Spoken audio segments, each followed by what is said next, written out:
Hi everyone. Well, we made it Memorial Day weekend. We got one more thing, and then we got a long weekend in front of us. So we're going to be exploring today. We'll be looking again at the Israel-Palestinian conflict since 1967. All right, so just keep in mind any redos or late work we'll still be accepting. Make sure that you submit through Google Classroom and email me. We have the same academic integrity expectations. This is an individual assignment. So what are we looking at today?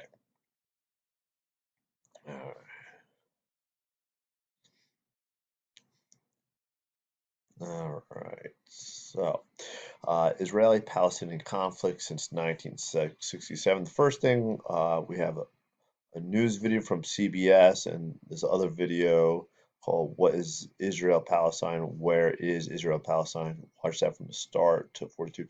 Both of these video clips you watched earlier in the year. This is just a tool to review for you, so there's no questions.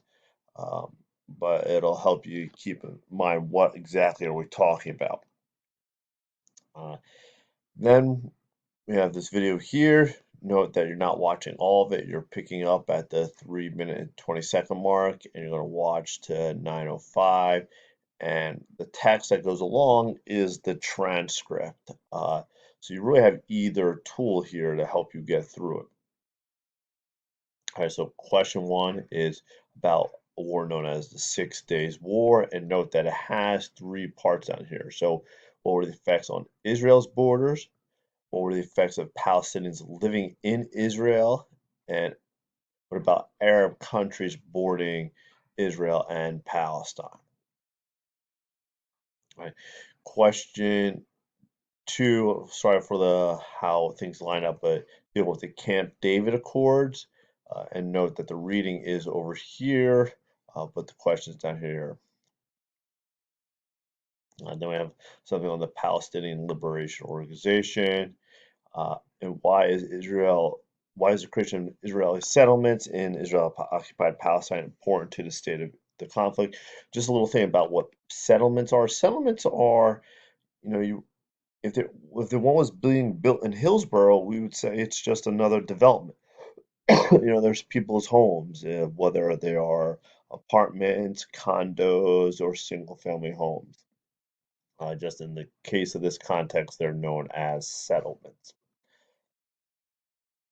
Uh, for what was the first Intifada? Why did it occur? We have it right here next to it. Five, how did extreme factions of Israelis and Palestinians react to the Oslo Accords? So it's not what is the Oslo Accords, it's the reaction about them. Then six were what were the effects of the second Intifada? And then our last question here is describe the current state of the Israeli-Palestinian conflict in 4 to 6 sentences. Again, please take care to enjoy the holiday weekend, uh, and can't wait to see you all on the other side. Uh, Take care and be well.